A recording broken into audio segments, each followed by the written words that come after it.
आज भी हम देखें तो कलिमा पढ़ने सही नहीं आता, नमाज पढ़ने सही नहीं आती, वुजू करने सही नहीं आता, गुस्ल करने सही नहीं आता, तिलावत करने सही नहीं आती। अकायद और नज़रियात के ताल्लुक से आप किसी से पूछ लें, कंफ्यूज हो जाते हैं। अल्लाह ताला के ताल्लुक से, रसूल पाक के ताल्लुक से, दीगर अंबिया कराम के ताल्लुक से, जन्नत और जहन्नम के ताल्लुक से, फरिश्तों के ताल्लुक से, कब्र के ताल्लुक से, जनाजे के ताल्लुक से, मौत मैयत के ताल्लुक से, कफन दफन के ताल्लुक से बात करें, ताजीरों से तिजारत के ताल्लुक से बात करें, हराम और हलाल के ताल्लुक से बात करें, कज़ा नमाजों का तरीका क्या है, मुसाफिर की नमाज का तरीका क्या है। ईद की नमाज अगर इमाम साहब तरीका ना बतावे, फिर देखो कितने लोग नमाज़ें पढ़ते हैं, सब इधर उधर देखेंगे, कोई यूं कर रहा होगा तो कोई यूं कर रहा होगा तो कोई रुकू में चला गया होगा। हम अपने घर में एक टॉयलेट बनाते हैं, बाथरूम बनाते हैं, इसका तरीक़ेकार नहीं पता कि इस्लामी तौर पर कैसे बनाया जाएगा। अरे भाई वहाँ इस्लामी तौर पर क्या, क्यों इस्लामी तौर पर तरीका नहीं होगा? आपको नहीं मालूम करना पड़ेगा कि इस्तदबार किबला और इस्तकबाल किबला, यानी कि इस्तंजा करते वक्त किबले की तरफ मुंह का होना या किबले की तरफ पीठ का होना, दोनों नाजायज़ है। अरे भाई नमाजों का टाइम का नहीं पता, कितनों के नज़दीक तो 12 बजे ईशा कज़ा हो जाती है, रात 12 बजे ईशा कज़ा हो गई। भाई कैसे कज़ा हो गई? अभी तो 4 घंटे बाकी हैं, 5 घंटे बाकी हैं, अलग अलग जगह का अलग अलग टाइम है।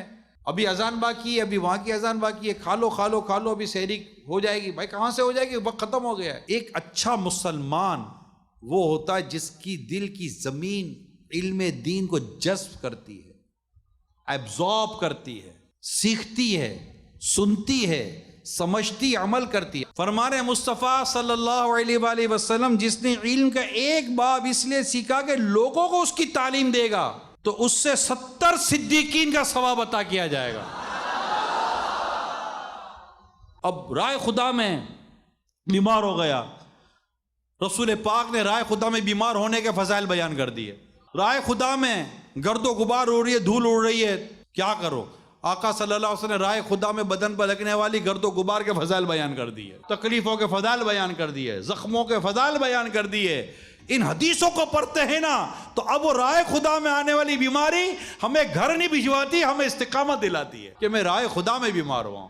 मदनी काफिले का पहला दिन है, नई बातें होंगी, दूसरा और नई बातें होंगी, तीसरा और नई बातें होंगी। मुझे कितनी सूरतें याद हुई, कितनी आयतें याद हुई, कितनी दुआएं याद हुई, मैंने कितनी सुन्नतें सीखी, कितने आदाब सीखे। मैं अपने यहाँ अपने शहर में दिन में 10 दफ़ा या 4 दफ़ा बाथरूम में जाता था, कभी दुआ नहीं पढ़ता था। ये मदनी काफिले की बरकत देखो, मुझे 2 दिन के अंदर बाथरूम में जाने की दुआ याद हो गई। मुझे बार बार मस्जिद से निकलना पड़ रहा है, मस्जिद में आना पड़ रहा है, नेकी की दावत देने के लिए बाजार में जाना पड़ रहा है। ये क्या मदीना मदीना हो गया कि मुझे चंद दिनों में बाजार की दुआ याद हो गई, कुरान पाक पढ़ने की सलाहियत मुझे अंदर पैदा हो गई।